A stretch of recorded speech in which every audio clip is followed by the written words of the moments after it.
வணக்கம். புதுவை அரசு மத்திய திட்டக்குழுவிடம் நிதியை குறைத்து கேட்டு பெறுவதால் மாநில வளர்ச்சி திட்டங்கள் வெகுவாக பாதிக்கப்படும் என்று மத்திய இணையமைச்சர் நாராயணசாமி தெரிவித்துள்ளார். இதுகுறித்து மத்திய இணையமைச்சர் நாராயணசாமி செய்தியாளர்கள் சந்திப்பின் போது கூறுகையில், நெய்வேலி நிலக்கரி சுரங்க பங்குகளை நாட்டின் வளர்ச்சிக்கும் பொதுமக்களின் நலத்திட்டங்களுக்கு செலவு செய்யவும் 3% 5% வரை வெளிச்சந்தையில் விற்க மத்திய அரசு முடிவு செய்துள்ளதற்கு தமிழக முதல்வரும் அமைச்சர்களும் எதிர்ப்பு தெரிவித்து கடிதம் எழுதியுள்ளனர். இதுபோன்று பொதுத்துறை நிறுவன பங்குகளை விற்பது நியாயமானது மற்றும் புதியதல்ல என்பதால் எதிர்ப்பு போராட்டத்தை கைவிட வேண்டும் என்று கேட்டுக்கொண்டார். மேலும் புதுவையை சேர்ந்த யாத்ரீகர்கள் 51 பேர் உத்தரகாண்டில் சிக்கியுள்ளனர். அவர்களை பாதுகாப்பாக மீட்டு விமானம் மூலம் டெல்லி கொண்டு வர தான் அம்மாநில முதல்வரிடம் பேசி நடவடிக்கை எடுத்துள்ளதாகவும், அதுபோன்று புதுவை அரசும் நடவடிக்கை எடுத்து வருகிறது. உத்தரகாண்ட் வெள்ள நிவாரணத்திற்காக பிரதமர் 1000 கோடி உடனடி இடைக்கால நிவாரணமாக ஒதுக்கியுள்ளார். மேலும் காங்கிரஸ் தலைவி சோனியா காந்தி வேண்டுகோளுக்கு இணங்க தன்னுடைய பாராளுமன்ற உறுப்பினருக்கான 1 மாத ஊதியத்தையும் பாராளுமன்ற உறுப்பினர் நிதியிலிருந்து 10 லட்சமும் தான் ஒதுக்கியுள்ளதாகவும், கதிர்காமம் வட்டார காங்கிரஸ் கமிட்டி சார்பில் 7,18,000 வழங்கப்பட்டுள்ளது என்று தெரிவித்த அவர், தொடர்ந்து புதுவையில் பாராளுமன்ற உறுப்பினர் நிதியிலிருந்து 70 திட்டங்களுக்கு 10 கோடி ரூபாய் நிதி ஒதுக்கியும் திட்டப்பணிகள் மந்தமாக நடைபெற்று வருகிறது. புதுவையின் திட்டங்களை ஆய்வு செய்ய வந்த ஆய்வு குழுவினர் இங்கு திட்டங்கள் நிறைவேற்றப்படாமல் உள்ளதை கண்டு அதிர்ச்சி அடைந்துள்ளனர். மேலும் வரும் 27ஆம் தேதி திட்டக்குழுவில் பங்கேற்று புதுவைக்கு நிதி பெற டெல்லி செல்லும் முதல்வர் கடந்த ஆண்டை விட 1000 கோடி ரூபாய் குறைவாக நிதியை திட்டக்குழுவிடம் கேட்டு பெற உள்ளது அவரது நிர்வாக திறமையின்மையை காட்டுகிறது. மேலும் அவர் அதிக நிதி பெற்று அதனை திருப்பி அனுப்புவதை விட குறைவாக செலவு செய்ய முடியும் அளவிற்கு தொகையை பெற உள்ளதாக குறிப்பிடப்பட்டிருப்பது மத்திய அரசு நிதி கொடுக்கவில்லை, மத்திய இணையமைச்சர் நாராயணசாமி அதனை தடுத்து விடுகிறார் என்று கூறுவது பொய் என்பதை அவரே பகிரங்கமாக ஒத்துக்கொள்வதை காட்டுகிறது. மேலும் ரோடியர் மில்லை புனரமைக்க 300 கோடி கேட்டு மத்திய அரசை வலியுறுத்தியுள்ள நிலையில் மில்லை ஆய்வு செய்ய பிரதமர் உத்தரவுப்படி அதிகாரிகள் புதுவைக்கு வர உள்ளனர். அவர்கள் ஆய்வு செய்து அறிக்கையை சமர்ப்பித்த பின்னர் மாநில அரசு நிதியை பெற நடவடிக்கை மேற்கொள்ள வேண்டும் என்றார். தொடர்ந்து தனியார் மருத்துவக் கல்லூரிகளில் 50% இடங்களை அரசுக்கு கேட்டு பெறாமல் மருத்துவக் கல்லூரி உரிமையாளர்களுக்கு ஆதரவாக முதல்வர் ரங்கசாமி செயல்படுகிறார் என்று குற்றம் சாட்டினார். மத்திய அரசிடம் திட்டக்குழு நிதியை இந்த ஆண்டு கடந்த ஆண்டை விட குறைத்து பெறுவதால் மாநில வளர்ச்சி திட்டங்கள் வெகுவாக பாதிக்கும் என்று கருத்து தெரிவித்த அவர், பணி நீக்கம் செய்யப்பட்ட 4000 ஊழியர்களுக்கு ஊதியம் வழங்க நிதி இல்லை என்று கூறிவிட்டு பாப்ஸ்கோ, தட்டாஞ்சாவடி பால் பண்ணை மற்றும் பல கூட்டுறவு நிறுவனங்களில் 2 ஆண்டுகளில் 2000 பேருக்கு வேலை கொடுத்திருப்பதை தான் வன்மையாக கண்டிப்பதாகவும், எனவே போராட்டத்தில் ஈடுபட்ட ஊழியர்கள் மீது போடப்பட்ட அனைத்து வழக்குகளையும் வாபஸ் பெறுவதோடு 4000 ஊழியர்களுக்கு உடனடியாக பணி வழங்க வேண்டும் என்று வலியுறுத்தி கூறினார். புதுவையில் உள்ளாட்சி அமைப்புகளுக்கு உரிய அதிகாரம் வழங்கப்படும் என அறிவித்த அரசு உள்ளாட்சி தேர்தலை நடத்தாமல் உள்ளாட்சி அமைப்புகளை முடக்கி உள்ளதாக திமுக மாநில அமைப்பாளர் MAS சுப்பிரமணியன் குற்றம் சாட்டியுள்ளார். புதுவை வில்லியனூர் தொகுதி திராவிட முன்னேற்ற கழகம் சார்பில் தலைவர் கருணாநிதியின் பிறந்தநாள் விழா மற்றும் திராவிட எழுச்சி நாள் பொதுக்கூட்டம் வில்லியனூர் தென்கோபுர வீதியில் நடைபெற்றது.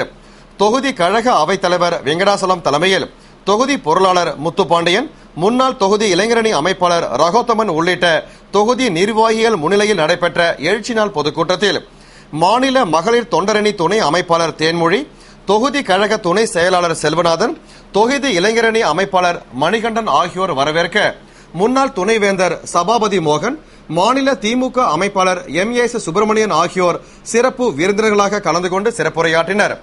கூட்டத்தில் MAS சுப்பிரமணியன் பேசுகையில், புதுவையில் நடைபெறும் ஆட்சி ஊழல் நிறைந்த லஞ்ச லாவண்யம் மிக்க ஆட்சியாக உள்ளது என்றார். புதுவையில் இருந்த பெரிய தொழிற்சாலைகளுக்கு மூடுவிழா நடத்தி சுமார் 30,000 தொழிலாளர்களை வேலையிழக்க செய்துள்ளதாகவும், பாசிக், பாப்ஸ்கோ, பான்லே போன்ற நிறுவனங்களை நலிவடைய செய்து அங்கு பணிபுரியும் ஊழியர்களுக்கு பல மாதங்களாக சம்பளம் வழங்கப்படாமல் உள்ளதாக குற்றம் சுமத்திய அவர், மக்களை பெரிதும் பாதிக்கும் வகையில் மின் கட்டணத்தை உயர்த்தியுள்ளதுடன் மாநிலம் முழுவதும் அறிவிக்கப்படாத மின்வெட்டு இருப்பதாகவும், உள்ளாட்சி அமைப்புகளுக்கு உரிய அதிகாரம் வழங்கப்படும் என அறிவித்துவிட்டு உள்ளாட்சி தேர்தலை நடத்தாமல் உள்ளாட்சி அமைப்புகளை முடக்கி உள்ளதாகவும் குற்றம் சுமத்தினார். மேலும் காமராஜர் கல்வி உதவி திட்டத்தின் கீழ் நிதி உதவி வழங்கியதில் மிகப்பெரிய ஊழல் நடைபெற்றுள்ளதாகவும், முதியோர் உதவித்தொகை 2000 ரூபாயாக உயர்த்தி வழங்கப்படும் என அறிவித்துவிட்டு மாதந்தோறும் 7ஆம் தேதிக்குள் வழங்கப்பட்டு வந்த உயர்த்தப்படாத தொகை கூட உரிய நேரத்தில் வழங்கப்படாமல் அலைகழிக்கப்படுவதாகவும் குற்றம் சுமத்திய திமுக மாநில அமைப்பாளர் எம்.எஸ். சுப்பிரமணியன் தரமான வெள்ளை அரிசி வழங்கப்படும் என அறிவித்துவிட்டு ரேஷன் கடைகளில் தரமற்ற அரிசி வழங்கப்படுவதாகவும் இப்படி அறிவித்த திட்டங்கள் எதையும் செயல்படுத்தாமல் புதுவை அரசு செயல்படாத அரசாக உள்ளதாகவும் குற்றம் சுமத்தினார்.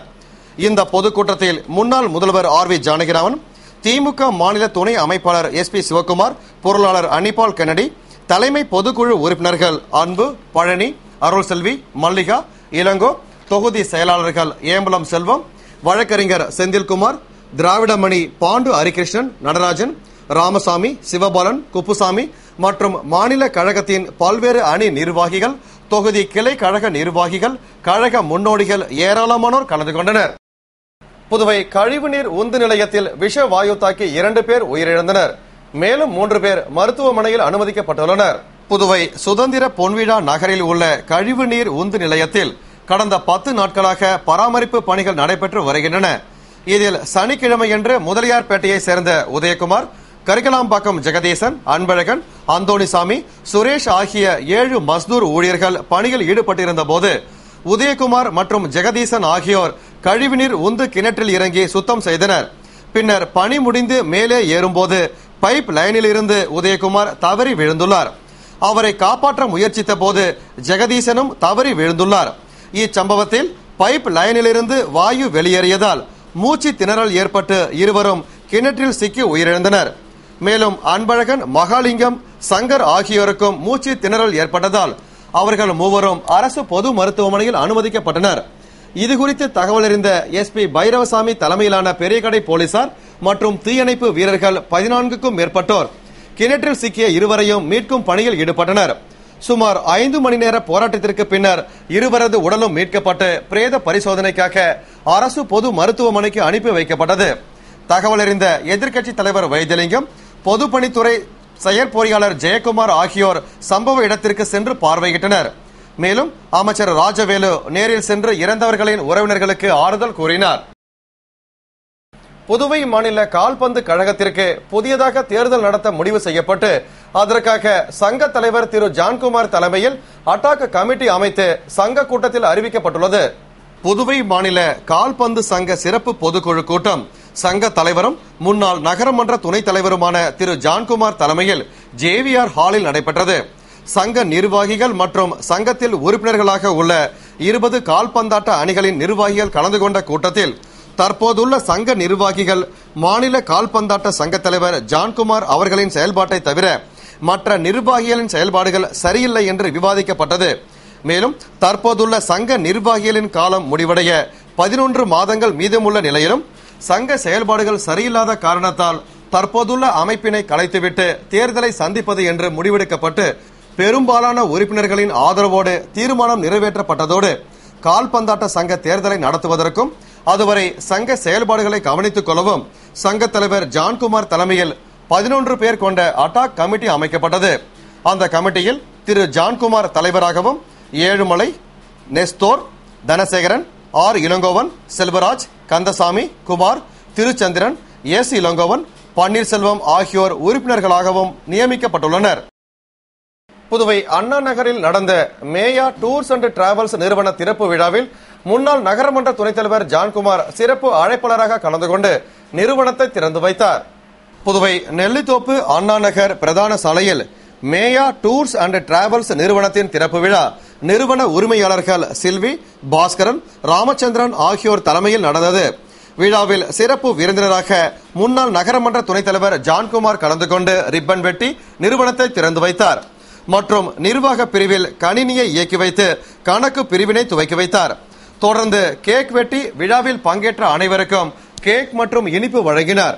விழாவில் சிறப்பு அழைப்பாளராக முத்துக்குமரன் ரியல் ஏஜென்சி உரிமையாளர் பழனி பங்கேற்று சிறப்பித்தார். விழாவில் பங்கேற்று சிறப்பித்த சிறப்பு விருந்தினர்களுக்கு நிறுவன உரிமையாளர் பொன்னாடை அணிவித்து நினைவு பரிசினை வழங்கி கௌரவித்தார். சுற்றுலா, விசா பெறுதல், விமான டிக்கெட் பெற்றுத்தருதல் போன்ற பிரத்யேக சேவைகளுக்காக திறக்கப்பட்ட நிறுவனத்தின் திறப்பு விழாவில் முத்து, ஜெயராஜ், ஸ்ரீதர், கோஸ்பேர், நலாம் மற்றும் பலர் கலந்து கொண்டனர். புதுவை பெரியகடை காவல் சரகத்திற்கு உட்பட்ட குமரகுரு பள்ளம் பகுதியில் போலீசார் தீவிர வெடிகுண்டு சோதனை நடத்தியதால் பரபரப்பு ஏற்பட்டது. புதுவையில் ரவுடிகளின் நடமாட்டத்தை கட்டுப்படுத்தவும், கொலை, கொள்ளை, வழிப்பறி, குண்டுவீச்சு உள்ளிட்ட குற்ற சம்பவங்களை ஒழிக்கவும் காவல்துறையினர் பல்வேறு முயற்சிகளை மேற்கொண்டு வருகின்றனர். இருப்பினும் அவ்வப்போது கொலை, கொள்ளை, குண்டுவீச்சு சம்பவங்களும், சிறையில் இருந்து ரவுடிகள் ஆட்களை ஏவி குற்ற செயல்களில் ஈடுபடுவதை தடுக்க எத்தனை முறை சோதனை நடத்தி செல்போன்களை பறிமுதல் செய்தாலும் சிறையில் இருந்து ரவுடிகளின் குற்ற சம்பவங்களும் அரங்கேறி வருகின்றன. இறுதியாக வம்பா கீரப்பாளையத்தில் பகல் நேரத்தில் நடத்தப்பட்ட குண்டுவீச்சு சம்பவத்தால் மக்கள் அதிர்ச்சியில் உறைந்து பாதுகாப்பற்ற சூழ்நிலை நிலவுவது போல் கருதியதால் மாநிலத்தில் அமைதி திரும்ப புதுவை காவல்துறை தலைமையகத்தின் உத்தரவின் பேரில் காவல்துறையினர் பல்வேறு நடவடிக்கைகள் மேற்கொண்டு அவ்வப்போது ரவுடிகளின் வீடுகள் உள்ளிட்ட இடங்களில் வெடிகுண்டு சோதனையிலும் ஈடுபட்டு வருகின்றனர். இந்நிலையில் குமரகுரு பள்ளம் பகுதியில் உள்ள வீடுகளிலும் அடுக்குமாடி குடியிருப்பிலும் பெரியகடை போலீசார் வெடிகுண்டு சோதனையில் ஈடுபட்டனர். போலீசாரின் திடீர் வெடிகுண்டு சோதனையால் அப்பகுதியில் பரபரப்பு ஏற்பட்டது. புதுவை அருகே நடுக்கடலில் மீனவர்களுக்கு இடையே ஏற்பட்ட மோதலில் 2 பேர் காயமடைந்தனர். இச்சம்பவத்தை கண்டித்து நல்லவாடு மீனவர்கள் மீன்பிடிக்க செல்லாமல் போராட்டத்தில் ஈடுபட்டனர். புதுவை தவளக்குப்பம் அருகே நல்லவாடு கிராமத்தில் சில நாட்களுக்கு முன்பு நடந்த கோவில் திருவிழாவில் கடலூர் தேவனாம்பட்டினத்தை சேர்ந்த மீனவர்களுக்கும் நல்லவாடு கிராம மீனவர்களுக்கும் ஏற்பட்ட தகராறு காரணமாக இரு தரப்பினரிடையே முன்விரோதம் இருந்து வந்தது. இந்நிலையில் நல்லவாடு கிராம மீனவர்கள் 2 தினங்களுக்கு முன்பு வழக்கம்போல் மீன்பிடிக்க சென்றபோது தேவனாம்பட்டினத்தை சேர்ந்த மீனவர்கள் 30 பேர் படகுகளில் அங்கு வந்து தாக்கியதாக கூறப்படுகிறது. இந்த தாக்குதலில் குமார், ஜெகன் ஆகியோர் படுகாயமடைந்தனர். மேலும் அரசு மருத்துவமனையில் சேர்க்கப்பட்டு சிகிச்சை பெற்று வருகின்றனர். இந்த தாக்குதல் குறித்து நல்லவாடு கிராம மீனவர்கள் தவளக்குப்பம் காவல் நிலையத்தில் புகார் அளிக்க சென்றபோது போலீசார் தாக்குதல் நடந்த இடம் தங்கள் எல்லைக்குள் வரவில்லை என்று கூறியதால் அரியாங்குப்பம் காவல் நிலையத்தில் புகார் அளித்தனர். இதுகுறித்து போலீசார் விசாரணை நடத்தி வரும் வேளையில் மீனவர்கள் தாக்கப்பட்ட சம்பவத்தை கண்டித்து நல்லவாடு கிராம மீனவர்கள் கடலுக்குள் மீன்பிடிக்க செல்லாமல் வேலை நிறுத்த போராட்டத்தில் ஈடுபட்டனர். இதனால் 100க்கும் மேற்பட்ட படகுகள் அனைத்தும் மணலில் இழுத்து வரிசையாக நிறுத்தி வைக்கப்பட்டன. மேலும் மீனவர்கள் காவல் உயர் அதிகாரிகளிடம் தேவனாம்பட்டினம் மீனவர்கள் அடிக்கடி தங்களிடம் தகராறு மோதலில் ஈடுபட்டு வருவதாகவும், எனவே அவர்களை அழைத்து எச்சரிக்க வேண்டும் என்றும் கோரிக்கை விடுத்தனர். இந்த சம்பவத்தால் நல்லவாடு கிராமத்தில் பதற்றம் நிலவி வருகிறது. இத்துடன் செய்திகள் நிறைவடைந்தன. வணக்கம்.